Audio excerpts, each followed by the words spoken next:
രാജീവ് ഗാന്ധിക്ക് ശേഷം ഇന്ത്യൻ രാഷ്ട്രീയത്തിൽ കോൺഗ്രസ്സിനൊരു കരിസ്മാറ്റിക് ലീഡറെ ഉണ്ടാക്കിയെടുക്കാൻ കഴിഞ്ഞിട്ടില്ല എന്നുള്ളത് വലിയൊരു സത്യം തന്നെയാണ്.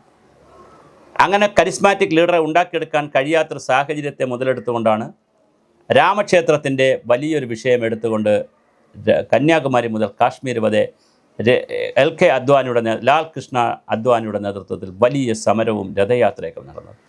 രഥയാത്ര ഗുജറാത്തിലെത്തിയപ്പോൾ ഇന്നത്തെ നരേന്ദ്രമോദിയാണ് അന്നത് കോർഡിനേറ്റ് ചെയ്തത്. RSSൻ്റെ സംഘപരിവാറിൻ്റെ ആളായി നിന്ന് കോർഡിനേറ്റ് ചെയ്തത്. അന്നേ ആ ചെറുപ്പക്കാരനെ BJPക്കാരും RSSകാരും നോക്കി വച്ചിരുന്നു ഭാവിയിലേക്ക് പ്രധാനമന്ത്രിയായി എന്നും ഇപ്പോൾ കേൾക്കുന്നുണ്ട്. എന്തായാലും വളരെ വലിയ ഒരു മുന്നേറ്റമാണ് BJP നടത്തിയത്. അതിനുശേഷം രാജ്യത്ത് കോൺഗ്രസിനെ തകർക്കാൻ വേണ്ടി BJP കോൺഗ്രസ് മുക്ത ഭാരതം എന്നുള്ള നിലയിൽ ഒരുപാട് പ്ലാനുകൾ ഉണ്ടാക്കി.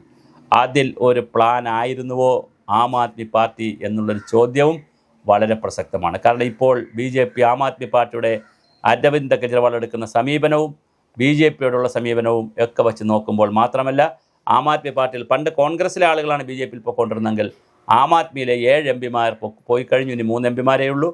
അതുപോലെ തന്നെ 50ഓളം MLAമാർ പോകാൻ നിൽക്കുന്നു. രാഘവ് ചദ്ധയുടെ നേതൃത്വത്തിൽ BJP പഞ്ചാബിൽ മന്ത്രിസഭ രൂപീകരിക്കാൻ പോകുന്നു. ഇതൊക്കെയാണ് പുതിയ വാർത്ത.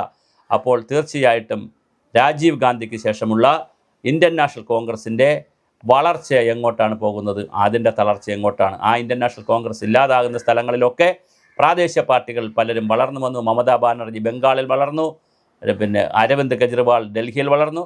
പക്ഷേ അങ്ങനെ വളർന്നു വന്ന പാർട്ടികളും വീണ്ടും അവർ BJPക്ക് വഴിമാറി കൊടുക്കുന്ന കാര്യം. അപ്പോൾ പ്ലാൻ A എന്ന് പറയുന്നത് കോൺഗ്രസിനെ തകർക്കുക എന്നുള്ളതായിരുന്നെങ്കിൽ പ്ലാൻ B എന്ന് പറഞ്ഞ് BJP ചെയ്തത് കോൺഗ്രസ്സിന് പകരമായി കുഞ്ഞു പാർട്ടികളെ പ്രോത്സാഹിപ്പിക്കുക. ആ പാർട്ടികൾ വളർന്നതിന് ശേഷം പിന്നെ ആദ്യം കോൺഗ്രസിനെ വെട്ടുക, പിന്നീട് ആ പാർട്ടികളെ വെട്ടുക. ഈ തന്ത്രമായിരുന്നോ രാജ്യത്ത് BJPയും RSSും പയറ്റിയിരുന്നത്? അങ്ങനെയാണ് നമുക്ക് സംശയിക്കേണ്ടി വരുന്നത്. ഇപ്പോഴത്തെ കാഴ്ച കാണുമ്പോൾ തീർച്ചയായിട്ടും വലിയ തോതിലാണ്, വളരെ വലിയ തോതിലാണ് നമ്മുടെ രാജ്യത്ത് ഈ പറയുന്ന പ്ലാൻ B നടപ്പിലായി വരുന്നത്. പ്രത്യേകിച്ച് പഞ്ചാബിൽ നോക്കൂ, അത് ആം ആദ്മി പാർട്ടിക്ക് വലിയ ആയുസില്ലാതെ തന്നെ അത് നശിച്ചു പോകുന്നൊരു കാഴ്ച കാണുന്നു.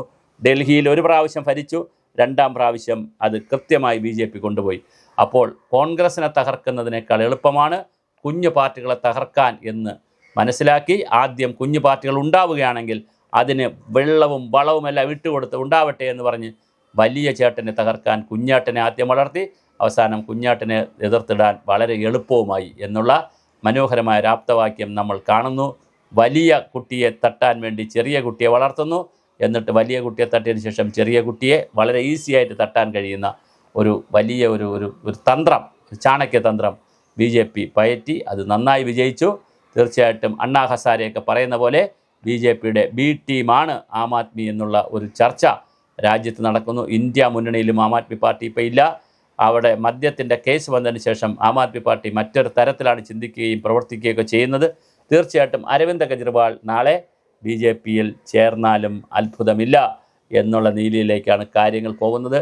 ആം ആദ്മി പാർട്ടി സമ്പൂർണ്ണമായി BJPയിൽ ലയിക്കുമോ എന്നുള്ളതാണ് ഡൽഹിയും പഞ്ചാബും ഹരിയാനയും ഒക്കെ ചോദിക്കുന്നൊരു ചോദ്യം.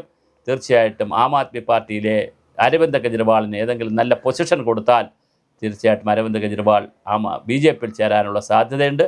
ബാക്കി ഒരുപാട് പേര് പോകുമായിരിക്കും. കാര്യം രാഘവ് ചദ്ധ BJP ചേർന്നപ്പോൾ 10-13 ലക്ഷം ആളുകളാണ് അദ്ദേഹത്തിന് ഇൻസ്റ്റൻറ്റ് ഫോളോവേഴ്സായിട്ടുള്ള 13 ലക്ഷം ആളുകളാണ് അതിൽ നിന്ന് അൺഫോളോ ചെയ്തത്. അപ്പോൾ അതൊക്കെ സംഭവിക്കും. പക്ഷേ വീണ്ടും കുറേ 10-15 ലക്ഷം ആളുകൾ BJPയിൽ നിന്ന് അദ്ദേഹത്തിന് ഫോളോ ചെയ്യാൻ വന്നു എന്നും കേൾക്കുന്നു. അപ്പോൾ ഇതൊക്കെ സംഭവിക്കും, സ്വാഭാവികമാണ്. പക്ഷേ അങ്ങനെ സംഭവിക്കുമ്പോഴും ഈ പ്ലാൻ B അല്ലെങ്കിൽ B ടീം എന്ന് പറയുന്നതാണോ BJPയുടെ B ടീമാണോ ആം ആദ്മി എന്നൊരു ചോദ്യമുണ്ട്. അത് വളരെ പ്രധാനമാണ്. ഇപ്പോഴത്തെ കാഴ്ചകളെല്ലാം കൂടി, ഈ കെട്ടുകാഴ്ചകളെല്ലാം കൂടി കാണുമ്പോൾ ആദ്യം കോൺഗ്രസിനെ തകർക്കുക, അതിന് കൊച്ചു പാർട്ടികളെ വളർത്തുക, എന്നിട്ട് ആ കൊച്ചു പാർട്ടികളെ തകർക്കുക. ഇതായിരുന്നു സ്ട്രാറ്റജി. പക്ഷേ ആ സ്ട്രാറ്റജി അങ്ങനെയാണെങ്കിൽ അത് വളരെ മനോഹരമായിട്ട് ഇന്ത്യയിൽ BJP നടപ്പിലാക്കുന്നു. ഇപ്പോൾ കോൺഗ്രസിൽ നിന്ന് വന്നതുപോലെ ആം ആദ്മി പാർട്ടിയിൽ നിന്ന് വരുന്നവരെ വെച്ചുകൊണ്ട് പുതിയ മന്ത്രിസഭ ഉണ്ടാക്കാൻ രാജ്യസഭയിൽ 7 പേരുടെ സീറ്റും കൂടി അവർ വലിയ തോതിലാണ് രാജ്യസഭയിൽ ഇപ്പോൾ BJPക്ക് എണ്ണവും കൂടിയിരിക്കുന്നതിന് ബില്ലുകൾ പാസ്സാക്കുന്നതിന് വളരെ എളുപ്പമാണ്. അപ്പോൾ എന്തായാലും ആം ആദ്മി പാർട്ടിയുടെ തളർച്ച BJPയുടെ വളർച്ചയായി വരുന്നു. കോൺഗ്രസിൻ്റെ തളർച്ച ഈ പറഞ്ഞ പോലെ ചെറിയ കക്ഷികളെ വളർത്താൻ ഉതകി. ആ ചെറിയ കക്ഷികളെ തകർത്തുകൊണ്ട് BJP വീണ്ടും അതിൻ്റെ രഥയാത്ര ആരംഭിക്കുകയാണ്. വളരെ മനോഹരമാണ്, രസകരമാണ് ഇന്ത്യൻ പൊളിറ്റിക്സ് പഠിക്കുന്നത്. കോൺഗ്രസിനുണ്ടായ നേതൃത്വ ദാരിദ്ര്യം, പരിപാടികളിലുണ്ടായ പ്രശ്നങ്ങൾ, അഴിമതി, 2G സ്പെക്ട്രം പോലുള്ള അഴിമതികൾ, സോണിയാഗാന്ധിയുടെ ആരോഗ്യം, പിന്നെ രാഹുൽ ഗാന്ധിക്ക് അതനുസരിച്ച് ഉയരാൻ കഴിയാത്തത്, പ്രിയങ്ക ഗാന്ധിയെ ഒറ്റപ്പെടുത്തുന്നത്, കെ.സി. വേണുഗോപാൽ പോലെയുള്ള ആളുകൾക്ക് വലിയ അപ്രമാദിത്വം കിട്ടുന്നത്. കാരണം കെ.സി. വേണുഗോപാലൊന്നും നാഷണൽ ലെവലിൽ അത്ര വലിയ ലീഡറൊന്നുമല്ല, പക്ഷേ വലിയ ആളായിട്ടാണ് ഇന്നിരിക്കുന്നത്. വലിയ ലീഡർ അല്ലല്ലോ, എന്നിട്ടും വലിയ ആളാണ്. പിന്നെ കാരണം എന്ന് പറഞ്ഞാൽ ദേശീയ നേതാവ് എന്നുള്ള നിലയിൽ. പക്ഷേ ഹിന്ദി ബെൽറ്റിൽ കെ.സി. വേണുഗോപാലിനൊന്നും ഒന്നും ചെയ്യാനില്ല. അവിടെ വേറൊരു തരത്തിലുള്ള നേതാക്കളാണ്, മാസ് ക്രൗഡ് പുള്ളർമാരാണ് വളർന്നു വരേണ്ടത്. പക്ഷേ അങ്ങനെ ആരും ഇപ്പോൾ കോൺഗ്രസ്സിൽ വളർന്നു വരുന്നില്ല എന്നുള്ളത് കോൺഗ്രസ്സിന് വലിയൊരു തളർച്ചയാണ്. ആ തളർച്ചയിൽ നിന്ന് കോൺഗ്രസ് എന്നാണ് ഇനി മുക്തമാവുക? വലിയ നേതാക്കളെ വളർത്തിക്കൊണ്ടുവന്ന് കോൺഗ്രസ് എന്നാണ് ഇനി ഒരു പ്രധാനപ്പെട്ട പാർട്ടിയായി മാറുക എന്നുള്ള നാഷണൽ ലെവൽ ചോദ്യവുമുണ്ട്. ഇപ്പോൾ ഈ വനിതാ ബില്ലിൽ എല്ലാവരും കൂടി ഒന്നിച്ച് BJPക്ക് തോൽപ്പിച്ചു എന്നൊക്കെ പറയുന്നുവെങ്കിലും ഒരു ഭരണമുന്നണി എന്നുള്ള നിലയിൽ വരുമ്പോൾ സ്വാഭാവികമായിട്ടും മമതയ്ക്കും പ്രധാനമന്ത്രിയാകണം, രാഹുൽ ഗാന്ധിക്കുമാകണം, അഖിലേഷ് യാദവിനുമാകണം, എല്ലാവർക്കും പ്രധാനമന്ത്രിയാകണം, അരവിന്ദ് കെജ്രിവാളിനും എല്ലാവർക്കും ആകണം. സ്വാഭാവികമായിട്ട് അത് തർക്കത്തിലേക്കും വഴക്കിലേക്കും ആയിരിക്കും പോകുന്നത്. ഇതെല്ലാം അറിഞ്ഞുകൊണ്ടും മനസ്സിലാക്കിക്കൊണ്ടുമാണ് BJP ശക്തമായ പ്ലാനുകൾ 2047 വരെയുള്ള കൃത്യം പ്ലാൻ തയ്യാറാക്കി BJP നീങ്ങുന്നത്. ആ പ്ലാനിൽ പലരെയും കൊണ്ട് പിന്നെ ഊഞ്ഞാലാടട കൊച്ചുരാമ എന്ന് പറഞ്ഞതുപോലെ പലരെയും കൊണ്ടും പല തീവട്ടിക്കളികളും നടക്കും. അതിൽ ഇപ്പോൾ അവസാനത്തെ കളി നടന്നിരിക്കുന്നത് ആം ആദ്മി പാർട്ടിയെ പിളർത്തിക്കൊണ്ടാണ്. ഇനിയും പല വിസ്മയങ്ങളും അത്ഭുതങ്ങളും BJP രാജ്യത്തിന് വേണ്ടി വച്ചിട്ടുണ്ട്. അത് കൃത്യമായി കാണാം. കോൺഗ്രസ് അവിടെ വെറും കാഴ്ചക്കാരായി നോക്കി നിൽക്കുന്നു എന്നുള്ളതും വളരെ പ്രധാനമാണ്.